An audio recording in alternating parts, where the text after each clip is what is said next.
Guys, for this video ay nagpapa-harvest tayo ng palay. Yan na yung uso sa amin ngayon guys, harvester. Kasi wala nang nag-aani at saka makatipid ka sa no? Pag harvester ka.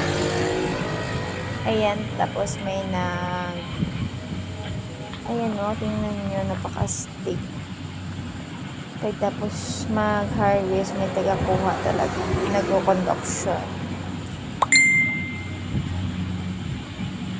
Ayan. Ang dami nang nalaglag. Thank you sa blessings, Lord. Ang dami na yung ngayon nakakabawi din sa sunod na talo. Ayan, nakakabawi din sa wakas. Ayan, ang daming ibon dyan, guys. Ayan, lumilipad. Tsaka ayan, ang dami ng bunga ng buko. Pwede nang kunin kasi na-harvest na yung mais. Hindi pwede kunin pag may mais, guys. Baka magkalaputol yung mais. Ayun ang bata, astig ng batang yan. Ang sipag, nagkukonduksyon siya, guys, ng palay na galing doon sa harvester.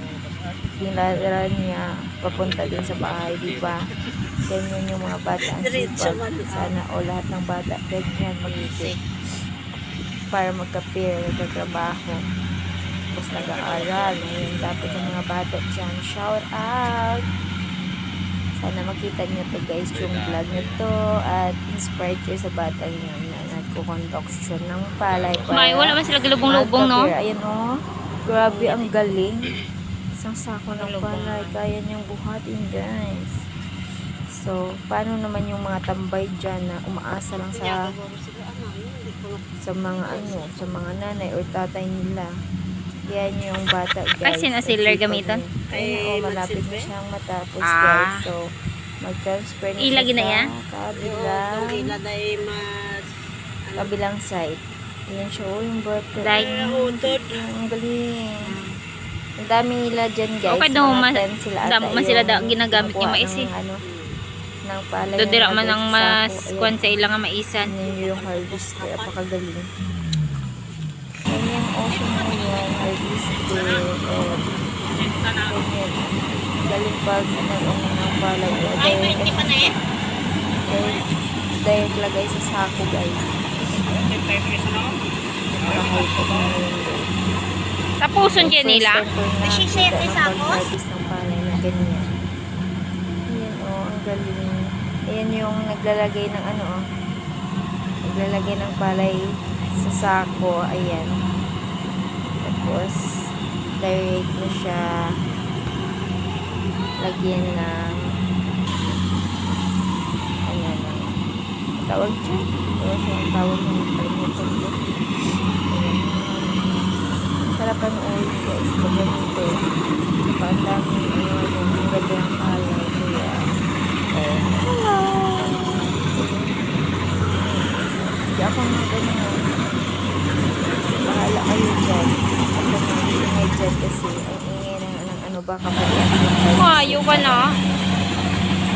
Ang sarap din yun. Kaya yung mga spot na pwede natin sa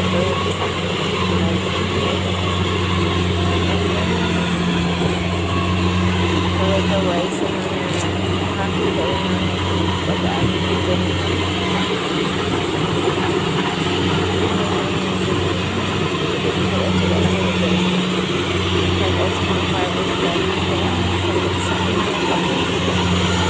Grabe ang pispes, oh. Ang pispes na mo damo.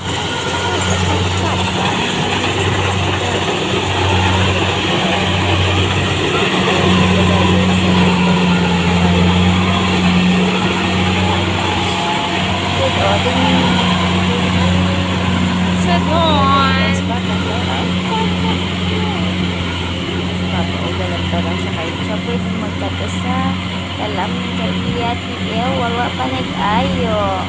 Ayan,